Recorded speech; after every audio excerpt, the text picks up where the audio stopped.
তো ঈশ্বরের প্রশংসা প্রভু যিশু নামে সকলকে জয় যিশু, হালেলুয়া। তো সকলের জীবনে যেমন সাক্ষী করেছে, তো আমার জীবনে ঈশ্বর আশীর্বাদ করেছে। তো আমার নাম তো সন্তু সিং, বাড়ি তো কানপুর। তো দীঘা যাওয়ার সময় কি মানে বলেছিল কি যে দীঘায় যেতে হবে, তো আমিও যাবো বলেছিলাম, কি আগেই বলে দিয়েছিলাম যাবো। তো দীঘা যাওয়ার সময় করে কি মানে যে যাবো সেই অর্থ কি মানে জোগাড় করতে পারিনি। তো আমি শুরুতেই 5 টাকা আগে বলে দিয়ে 2 মাস আগে যে আমি যাব। আর যাই হোক, যেভাবে কি করবে না করবে ঈশ্বর আমাকে নিয়ে যাবে, আমি যাব। তো বলে দিয়েছিলাম। তো ঈশ্বরের কাছে প্রার্থনা ছিল যে যোগানকারী ঈশ্বর তুমি প্রভু, তুমি জোগাড় করবে।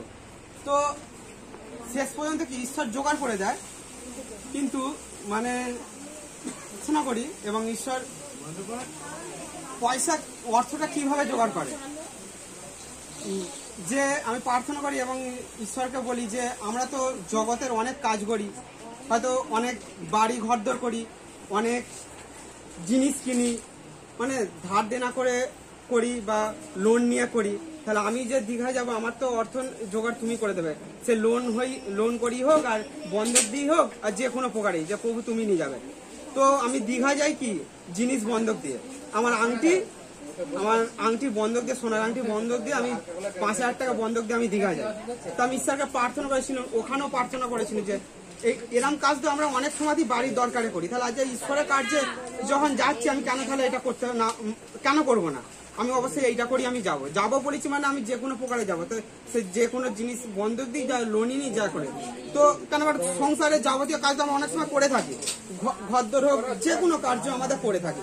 তো ঈশ্বরকে প্রার্থনা করেছিলাম যে তোমার কার্যে যাচ্ছি প্রভু, এই জিনিস বন্ধক দিয়ে যাচ্ছি, কিন্তু তুমি যোগানকারী ঈশ্বর, তুমি জুগিয়ে দেবে। তো দীঘা যাওয়ার পর কি 2 মাস পর মানে আমি কালকে জিনিস বন্ধকটা ছাড়িয়ে ফেলি, ঈশ্বর আশীর্বাদ করেছে। যে অনেকে কি বলে যে পয়সা জোগাড় করতে পারেনি, দীঘা মানে কি যেতে পারেনি। আমি বলছি দিদি ভাই, আপনারা তো অনেক কার্য করেন যে জিনিস বন্ধক দিয়ে লোন নিয়ে, তা দীঘা যাবেন যান না। বলছে লোন নিয়ে জিনিস বন্ধক দিয়ে যাবো, পয়সা না দিয়ে শুনতে পারি।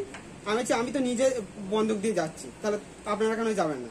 তো ওনারা কি গেল না, পয়সা জোগাড় করতে পারেন। আমাদের কানপুরের অনেক দিদিভাই কি গেল না পয়সা জোগাড় করতে, কিন্তু আমি তাদেরকে বলে আমি জিনিস বন্ধক দিয়ে দীঘা গেলাম, ঘুরে এলাম, এরকম 2 মাসের মধ্যে জিনিস বন্ধকে ছাড়িয়ে ফেললাম।